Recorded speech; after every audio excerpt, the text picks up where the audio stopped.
She's clueless, Marin said, holding my will in her hand like it was a napkin. By next month, this house is ours. I had clicked on the camera app out of habit. The living room feed had been down for weeks, but I'd finally gotten it repaired. I wasn't even expecting much, maybe just checking if the delivery man had left the package inside. But what I saw made my chest seize. Carter was standing beside her, rifling through my locked drawer with a paperclip and a screwdriver. My drawer. The one I kept the deed, my will, and Thomas's death certificate in.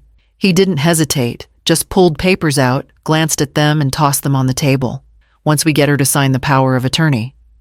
Marin continued, we can make changes legally. Or we just tell people she's slipping. No one questions memory loss at her age. Carter chuckled. We'll say she forgot where she put the deed and we helped her find it. Easy. I couldn't move. My hands went cold. I watched them laugh while holding the documents I had kept protected for years. These weren't strangers. This was my son. This was the boy I fed the man I made room for when he said they needed help. And the woman he married now, suggesting I was mentally unfit so they could take the house I built alone. Marin folded the will and slipped it into her bag. She won't even notice. She's already letting us run the place. Carter reached into the bottom drawer. Let's make sure we get the medical files too. Anything that sounds like she's confused even once will help. I snapped the laptop shut, my pulse hammering in my ears. The room spun for a moment. Then everything went still. They thought I didn't know. They thought I wasn't paying attention. But I saw them. I heard every word. And for the first time in years, I felt something sharper than grief or confusion. I felt ready. 2 months ago, Carter stood at my front door with his hands shoved deep into his coat pockets, and Marin trailing behind him with a suitcase that looked far too expensive to be downsizing. Just a few weeks, Mom, he said. Marin's company is restructuring, and I've been between contracts. We just need time to figure things out. I didn't hesitate. I told them they could have the master bedroom, my room, and that I'd take the smaller guest room down the hall. I cooked them dinner that night. Fried chicken the way Carter liked it when he was 10. He barely touched it. Marin said she didn't eat fried food anymore. I should have known then. They moved in quietly, but their presence expanded fast. My pantry filled with things I didn't recognize. Fancy jars, imported oils, coffee pods for a machine I didn't own. Marin redecorated the living room just to brighten things up, and Carter turned my den into his workspace, even though I never saw him actually working. Mrs. Calder, my neighbor for over 20 years, said something one afternoon as we stood in our front yards. Be careful, honey, she said, eyes on their new SUV in my driveway. When people move in without a plan, they tend to make yours disappear. I laughed it off at the time, told her it was temporary. But over the weeks, they stopped talking about moving out. When I brought it up, Marin would tilt her head and say, "Oh, we've just settled in so nicely." Carter would change the subject or remind me how lonely I'd been before they came. I wanted to believe I was helping, that they just needed a landing pad until life steadied. But now I see it. They weren't guests. They were staking a claim, rearranging my house, my life, and eventually my future. And while I was folding their laundry, they were folding plans I didn't know existed. There's a kind of ache that doesn't show on x-rays. I still remember the smell of cafeteria starch on my night uniforms and the way the linoleum felt under my feet at 3 a.m. when I came home from my second job. Carter would be asleep on the pull-out couch, his backpack still zipped up, untouched homework inside. I worked 2 jobs until he was 19. There were no vacations, no birthdays spent with friends, just extra shifts, tuition deadlines, and scraping together money for used textbooks and bus fare. When he got arrested, his sophomore year for shoplifting as a joke, I drove 3 hours and paid bail in full without asking questions. I took out a second credit card to fix his car after he hit a pole in the parking lot. He always said, Thank you. And I thought that meant something. I didn't date. I didn't travel. I gave up my savings when he and Maren needed help with their first down payment. She wanted a house near the coast. He said it was an investment. It never even made it to closing. Now Maren walks through my kitchen, commenting on how dated the cabinets look. Says I should consider somewhere smaller, more manageable for someone your age. Carter nods and mentions assisted options like, I'm a stray dog needing placement. I gave him the best years of my life, not for reward, not even for gratitude, just so he'd feel safe, just so he'd never question if he was loved. But somewhere between his promotions, his new suits, and Maren's spa weekends, I became the thing they didn't want to deal with. A burden. And now the house I bought alone, brick by brick, check by check, is suddenly too big for me. According to them, I'm not aging. I'm inconvenient. But what they don't realize is I still remember how to work under pressure. I haven't forgotten how to survive. And this time, I'm not cleaning up anyone's mess but my own. Mrs. Calder showed up at my door with a thermos, and that look she gets when something's sitting heavy on her conscience. Thought you might want some coffee, she said, then lowered her voice. Mind if I sit for a minute? We settled on the porch, the breeze gentle, but the air between us thick. She poured 2 cups, then sat there silently, her thumb running circles over the lid. I didn't want to say anything unless I was sure she began. But this morning, I overheard Maren on your porch. She was on the phone with someone, said she was sending photos of the house interior and exterior. Used words like potential listing and move-in ready. My stomach dropped, but I nodded calmly. She didn't know I was outside watering my tomatoes, Mrs. Calder added. And yesterday, I saw Carter sitting in his car with his laptop. He looked up something about power of attorney templates. I only caught it because I walked past. It could be nothing, but it's not nothing, I said quietly. She placed her hand over mine, warm and firm. I don't mean to pry, but I've lived next to you for 20 years, Averna. I know when something smells wrong. Thank you, I said, though I wasn't sure if I meant it for the coffee, the information, or the honesty. I hadn't dared say aloud myself. That night, while Carter and Maren were out at a wine bar, no doubt pretending they didn't live off my utility bills, I went into the study. There's a quiet fury that settles in your chest when your name, your home, your body even becomes someone else's transaction. I took the small camera I'd used for Zoom meetings during lockdown and mounted it in the bookshelf. A clear view of the desk, the drawers, and the documents they kept fishing for. They thought they were careful, but so was I. And I wasn't waiting for another warning to prove them right.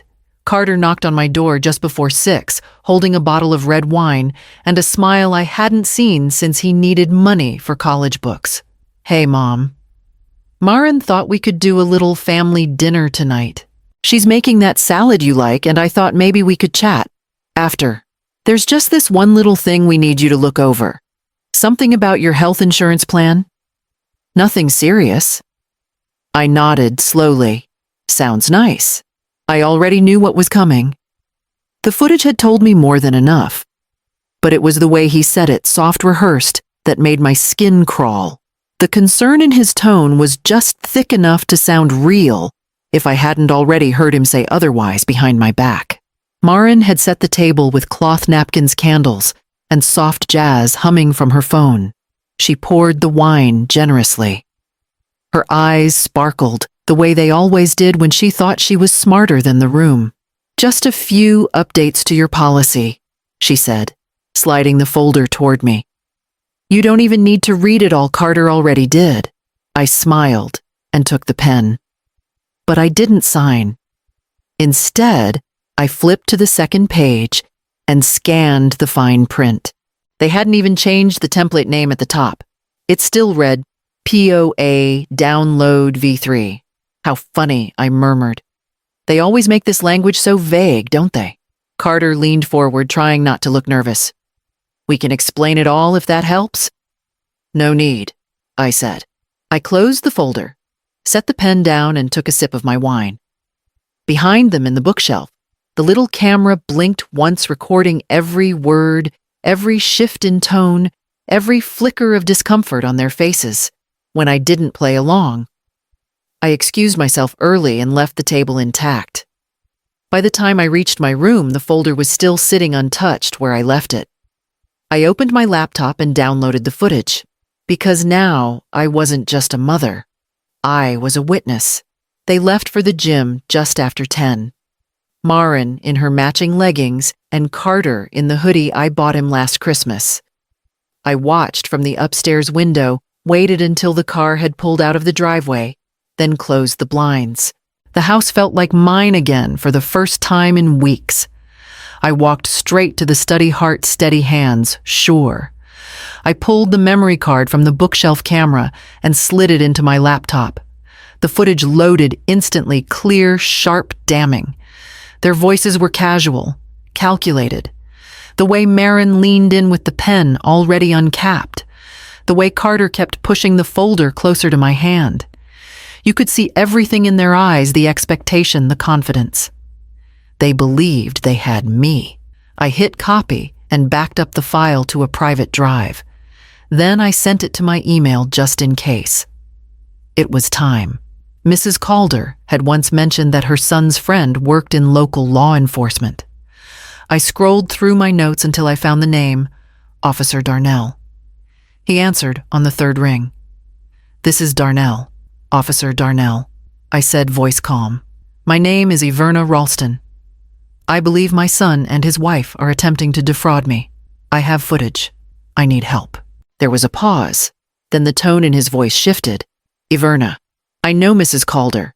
She speaks highly of you. You did the right thing calling. Let me connect you with someone who specializes in elder fraud. And don't confront them. Not yet." "I won't," I said. "I'm done giving warnings." After the call, I walked to the filing cabinet and swapped the old key with a new one. I moved the most sensitive documents to a fireproof box and slid it under my bed. Then I brewed myself a pot of coffee, sat at the kitchen table, and wrote everything I could remember, every conversation, every strange moment, every slip. I wasn't afraid anymore. I was documenting everything. And soon they'd realize they weren't the only ones making plans.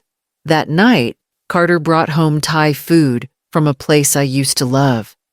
He held up the bag like it was some grand gesture. "Thought you deserved a night off, Mom," he said, laying out the cartons. "No one makes jasmine rice like you, but this comes close." Maren smiled sweetly as she set the table. "You're such a generous woman, Iverna. Always giving, always putting others first. We were just saying the other day how lucky we are to have this time with you." Her voice had a purr to it, like she was stroking a cat no one else could see. I smiled back. Let the compliments hang between us like steam off the curry. I didn't blink when Carter poured me a glass of wine or when Maren asked about my dreams for retirement. I nodded, kept my answers light, my tone warm, but then Maren's phone buzzed on the counter. I wasn't trying to snoop, but when the screen lit up, the text preview glared at all three of us. "Offer accepted.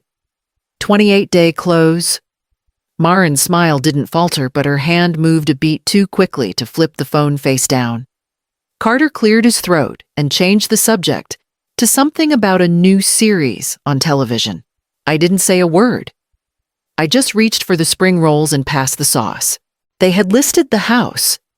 My house. While I'd been folding their laundry, they'd been scheduling showings behind my back. While I was boiling water for tea, they were sending listing photos to strangers. Everything they did tonight, the food, the wine, the compliments, was a send-off party for a woman they thought was too slow to see the exit sign above her own front door. But I had seen the door, and I was already holding the keys. The knock came at exactly 7:03 a.m. I was already dressed. I had folded the blanket on the couch, brewed a fresh pot of coffee, and sat at the kitchen table with both cameras' memory cards in an envelope by my elbow. Carter stumbled down the stairs in his sweatpants, rubbing sleep from his eyes. "Mom? Who the hell's knocking this early?" Before I could answer, the doorbell rang again, firm, controlled official. Marin appeared next, barefoot and irritated, clutching her phone against her ear. "It's the escrow officer," she whispered, waving me off. "We're finalizing the wire transfer today. Can't this wait?" I opened the door. Officer Darnell stood tall in full uniform, another officer at his side. His voice was calm, practiced. "Iverna Ralston." I nodded. "We're here to execute a search warrant and speak to the residents regarding an ongoing investigation into attempted fraud and elder exploitation." Carter froze. Marin lowered her phone slowly, her face draining of color. "What is this?" she asked, stepping forward. "There must be some mistake." Officer Darnell didn't flinch. "We have footage documents and sworn testimony indicating an effort to obtain property and financial control through deception. We're here to ask questions and collect the evidence you've already provided, ma'am." I slid the envelope toward him without a word. Carter turned to me, eyes wide. "Mom." "What? What are you doing?" I met his gaze steady. I didn't raise my voice. I didn't cry. I simply said, "I'm protecting what's mine." Marin began to shout, trying to explain away texts, documents, signatures. But Officer Darnell wasn't listening to stories, he was reading facts. As they moved through the house, gathering devices and records, I stepped aside. I didn't lift a finger. I didn't need to. Because for the first time in years, I wasn't cleaning up after anyone. I was watching the mess return to its rightful owners. It was nearly dusk when the second knock came, soft, hesitant, like someone unsure if they should be there at all. I opened the door and found Nate standing on the porch, backpack, slung over one shoulder, hoodie too big for his frame. 16 now, taller than I remembered, still carrying that same look in his eyes, sharp, thoughtful, a little wounded. "Hey, Grandma," he said, voice low. I heard what happened. With my dad. And Marin." I waited, unsure what came next. He glanced down at his shoes. I stepped aside and let him in. He dropped the bag near the door and stood awkwardly, like he wasn't sure if he belonged anymore. Maybe he didn't know that he was the first person in weeks to knock without taking something. I wanted to say, "I'm sorry," he added quietly. "You were never part of it," I said. He nodded, and his shoulders sagged with relief. I made us grilled cheese and soup, simple, warm. He ate like he hadn't had a real meal in days. Afterward, we sat in the den, the silence between us soft and forgiving. He told me about school, how Marin barely acknowledged him, how Carter hadn't shown up to his last 2 basketball games. He said he liked it here better, even if it was quiet. "Can I stay for a little while?" he asked. "Just the weekend, maybe longer." I reached out and rested my hand on his. "Of course," I said. That night, I made up the guest room. He offered to help with dishes. We didn't talk about his father again, because sometimes healing doesn't come in loud apologies. Sometimes it comes in quiet knocks, in grilled cheese sandwiches, in the simple act of choosing to show up. And as I turned out the lights, I realized something had shifted. The house no longer felt occupied. It felt lived in.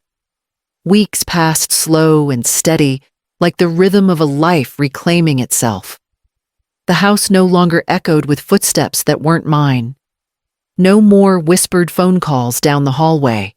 No more rearranged furniture. No more door handles turning without warning. Just the familiar creak of the floorboard by the kitchen, the hum of the old refrigerator, and the gentle rattle of wind brushing the windows at night. I sat on the sun porch with Mrs. Calder and Nate coffee, warming our hands, late morning light stretching across the wood floor. Nate had stayed longer than planned. We never put a date on it. He helped with the yard, offered to do grocery runs, and occasionally sat beside me in comfortable silence. When his teachers called to check in, I answered. When he needed to vent, I listened. Mrs. Calder had brought over lemon cookies, store-bought, but sweet in their own way. She looked at me like I'd come through something bigger than a legal case. And she was right. They thought I was disposable. I said eyes on the backyard where Carter used to run barefoot, dragging a toy truck through the grass. Like I was a piece of paper they could fold and file away. "But you didn't fold," she said. "No," I replied. I documented everything. The camera didn't shout. It didn't argue. It didn't cry or plead. It just watched. And when no one believed I'd been paying attention, when even my own son looked me in the eye and thought I was too old to notice, my silence did what my voice couldn't. It proved everything. I leaned back in my chair, let the warmth of the mug sink into my palms.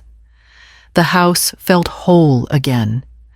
Not because the locks had changed or the files had been moved, but because I was no longer afraid of being seen. And now, anyone who stepped through that door would know this home has a witness.